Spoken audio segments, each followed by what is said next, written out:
कहानी शुरू होती है एक ऐसे भविष्य से जहां धरती पर जीवन धीरे धीरे खत्म हो रहा है। हर तरफ धूल के तूफान हैं, फसलें बर्बाद हो चुकी हैं और हवा में ऑक्सीजन भी कम होती जा रही है। इंसान अब आगे बढ़ने का सपना नहीं देखता, बल्कि सिर्फ जिंदा रहने की कोशिश कर रहा है। इसी दुनिया में रहता है कूपर, जो कभी नासा का एक बेहतरीन पायलट था, लेकिन हालात ने उसे मजबूर कर दिया एक किसान बनकर जीने के लिए। उसकी जिंदगी अब मिशन और स्पेस से दूर खेतों और जिम्मेदारियों तक सीमित हो चुकी है। उसके दो बच्चे हैं, टॉम और मर्फ बाकी बच्चों से अलग है।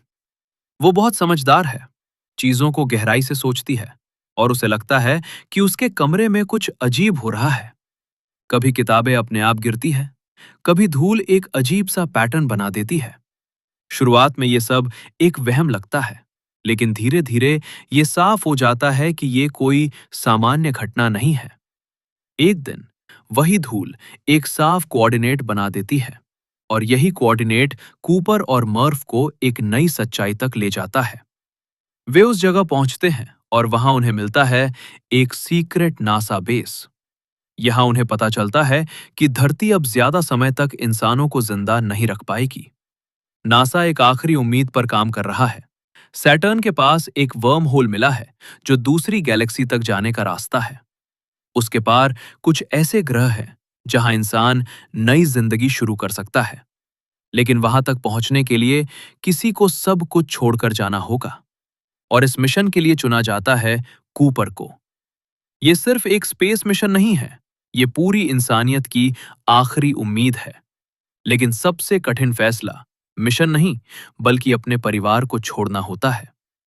कूपर अपनी बेटी से वादा करता है कि वो वापस आएगा, लेकिन अंदर ही अंदर उसे भी यकीन नहीं होता। इसके बाद वो अंतरिक्ष की ओर निकल पड़ता है, एक ऐसी यात्रा पर जहां से वापस आना लगभग नामुमकिन है। धीरे धीरे उनका स्पेसशिप सैटर्न के पास पहुंचता है और वहां वो रहस्यमयी वर्म होल दिखाई देता है। एक ऐसा दरवाजा जहां समय और अंतरिक्ष मुड़ जाते हैं। जैसे ही वे उसके अंदर प्रवेश करते हैं, वे एक नई गैलेक्सी में पहुंच जाते हैं। अब उनके सामने 3 ग्रह हैं, जहां से पहले ही सिग्नल आ चुके हैं। पहला ग्रह पूरी तरह पानी से भरा हुआ है, लेकिन असली खतरा पानी नहीं, बल्कि समय है। इस ग्रह पर 1 घंटा बिताना धरती पर 7 साल बिताने जैसा है। वे वहां उतरते हैं और शुरुआत में सब ठीक लगता है, लेकिन अचानक एक विशाल लहर उनकी ओर बढ़ती है। वो इतनी बड़ी होती है कि वो लहर नहीं, एक चलता हुआ पहाड़ लगती है। वे भागते हैं, संघर्ष करते हैं और किसी तरह वहां से बच निकलते हैं। लेकिन जब वे अपने जहाज पर लौटते हैं, तो उन्हें पता चलता है कि 23 साल बीत चुके हैं। 23 साल सिर्फ कुछ ही मिनटों में। यही वो पल है जहां कूपर अंदर से टूट जाता है। वो अपने बच्चों के वीडियो देखता है और महसूस करता है कि समय ने उससे सब कुछ छीन लिया। उसका बेटा अब बड़ा हो चुका है और उसकी बेटी अब उससे नफरत करती है। इसके बाद वे दूसरे ग्रह पर जाते हैं, उम्मीद के साथ कि शायद यहां जीवन संभव हो। लेकिन वहां उन्हें एक कड़वी सच्चाई मिलती है।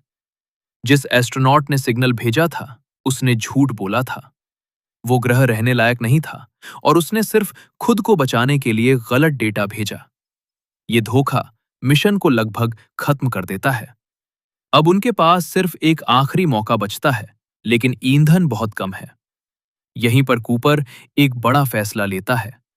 वो खुद को मिशन से अलग कर देता है ताकि बाकी लोग आगे बढ़ सकें। और फिर वो गिरता है एक ब्लैक होल में, जिसका नाम है गारगांटुआ। अब कहानी अपने सबसे रहस्यमयी मोड़ पर पहुंचती है। कूपर मरता नहीं है, बल्कि वो एक ऐसी जगह पहुंच जाता है जहां समय दिखाई देता है। वो अपनी बेटी मर्फ के कमरे को उसकी जिंदगी के हर पल में देख सकता है। और तभी सबसे बड़ा सच सामने आता है। जिसे मर्फ भूत समझती थी, वो कोई और नहीं, बल्कि खुद कूपर था। वो भविष्य से गुरुत्वाकर्षण के जरिए अपने अतीत से बात कर रहा था। वो मर्फ को वो जानकारी देता है जिससे एक बहुत बड़ी इक्वेशन सॉल्व हो सकती है। और जब मर्फ उस संदेश को समझती है, तो वो इंसानियत को बचाने में सफल हो जाती है। इसके बाद कूपर को बचा लिया जाता है और वो भविष्य में जागता है, जहां इंसान अब अंतरिक्ष में रह रहा है। वो अपनी बेटी से मिलता है, जो अब बूढ़ी हो चुकी है। समय ने सब कुछ बदल दिया है, लेकिन एक वादा आखिरकार पूरा हो जाता है। और अंत में कूपर फिर से निकल पड़ता है, एक नई यात्रा पर, एक नई उम्मीद के साथ। और यही है इंटरस्टेलर की पूरी कहानी। एक ऐसी कहानी जो हमें सिखाती है कि अगर इंसान के अंदर उम्मीद और प्यार है, तो वो हर नामुमकिन चीज को मुमकिन बना सकता है। अगर आपको ऐसी ही गहरी कहानियां पसंद हैं, तो मेरे चैनल को सब्सक्राइब जरूर करें, क्योंकि यहां हम सिर्फ फिल्में नहीं देखते, हम उन्हें महसूस करते हैं। मिलते हैं अगली कहानी में।